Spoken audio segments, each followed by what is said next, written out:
Shalom semuanya, kembali menyapa Anda di program Bible Everyday. Kita sudah tiba di 1 Korintus pasal yang kedua. Dan kita akan belajar bersama-sama di perikop hikmat yang benar. Kita akan baca di dalam ayat yang ke-6. Sungguh pun demikian, kami memberitakan hikmat di kalangan mereka yang telah matang, yaitu hikmat yang bukan dari dunia ini dan yang bukan dari penguasa-penguasa dunia ini, yaitu penguasa-penguasa yang akan ditiadakan. Tetapi yang kami beritakan ialah hikmat Allah yang tersembunyi dan rahasia, yang sebelum dunia dijadikan telah disediakan Allah bagi kemuliaan kita. Berhenti sampai ayat ini dulu. Saudara-saudara, Paulus mengakui bahwa dia menyampaikan hikmat, tapi hikmat yang dia sampaikan bukan dari dunia ini, bukan dari penguasa-penguasa, bukan hikmat manusia. Tetapi Paulus mengatakan bahwa yang dia beritakan ialah hikmat Allah. Paulus ini orang cerdas. Paulus ini masuk dalam golongan cendekiawan, memiliki pemikiran-pemikiran yang sangat tajam, memiliki sudut pandang yang sangat kritis. Cara dia berargumentasi, cara dia berdebat, Anda bisa baca surat-surat tulisan Paulus, menunjukkan bahwa Paulus ini punya kelas sendiri dalam hal pemikiran. Tidak usah heran, karena Paulus dari sejak muda sudah dididik secara langsung oleh seorang Gamaliel, guru besar yang sangat dihormati pada waktu itu. Jadi kalau Paulus itu cerdas, cerdik, berhikmat, Anda tidak usah heran. Namun menariknya adalah Paulus mengatakan yang dia beritakan, yang dia sampaikan bukanlah sesuatu hikmat dunia, tetapi yang dia sampaikan adalah hikmat yang datang daripada Tuhan. Dengan kata lain, Paulus mau mengatakan apa yang aku pelajari, hikmat manusia semuanya itu sia-sia. Bahkan Paulus pun pernah menulis, pernah mengatakan semuanya itu sampah, tidak ada artinya dibandingkan dengan pengenalannya akan Kristus Yesus. Justru pengenalannya kepada Tuhan inilah yang membuat hikmat Allah menyertai di dalam segala pelayanannya.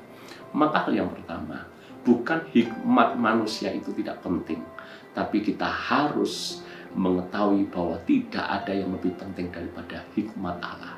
Saya tidak mengajak Anda untuk tidak sekolah, saya tidak mengajak Anda untuk tidak belajar.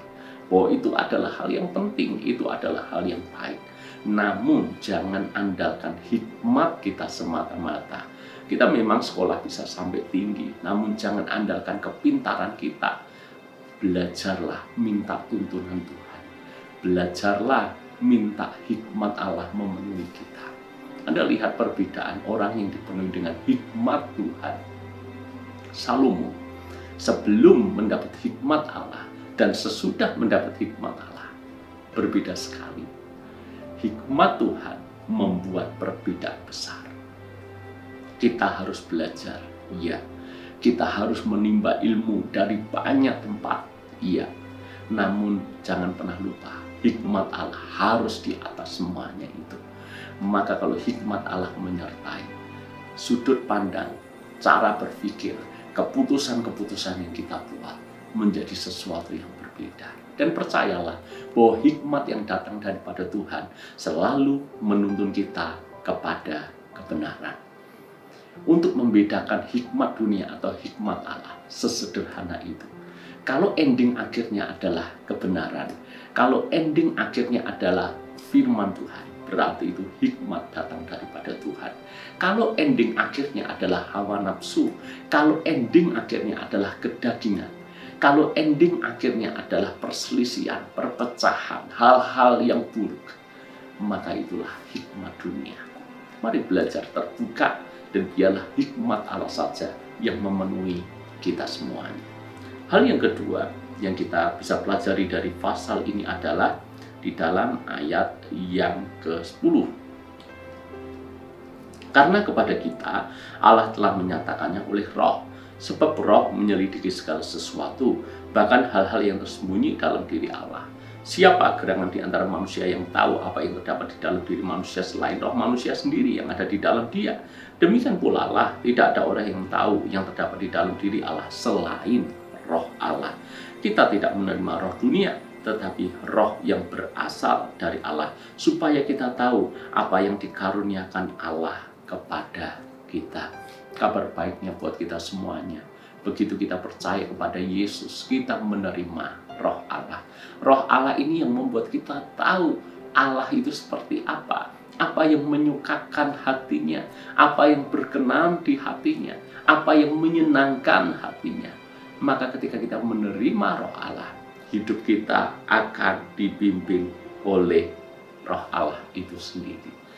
Sebab itu saya mengajak Anda semuanya seperti ini. Kalau roh Allah sudah berdiam di dalam diri kita, biarkan, aktifkan roh Allah bekerja di dalam diri kita. Roh Kudus itu sangat rindu menuntun langkah hidup kita, memimpin hidup kita. Ketika kita mau mengambil keputusan, Roh Kudus rindu dia dilibatkan di dalam pengambilan keputusan kita. Dia rindu dilibatkan dalam perencanaan-perencanaan kita. Kenapa? Karena Roh Kudus yang paling tahu yang terbaik buat kita semuanya. Ketika kita mengandalkan Roh Kudus, hidup dipimpin oleh Roh Kudus, maka kehidupan kita pasti berbeda. Kita tidak menerima roh dari dunia, tetapi kita menerima roh yang berasal dari Allah. Ketika kita menerima roh Allah, maka kita akan tahu apa yang baik, maka kita tahu apa yang benar, maka kita tahu apa yang berkenan dan menyenangkan hati Allah. Tuhan berkati.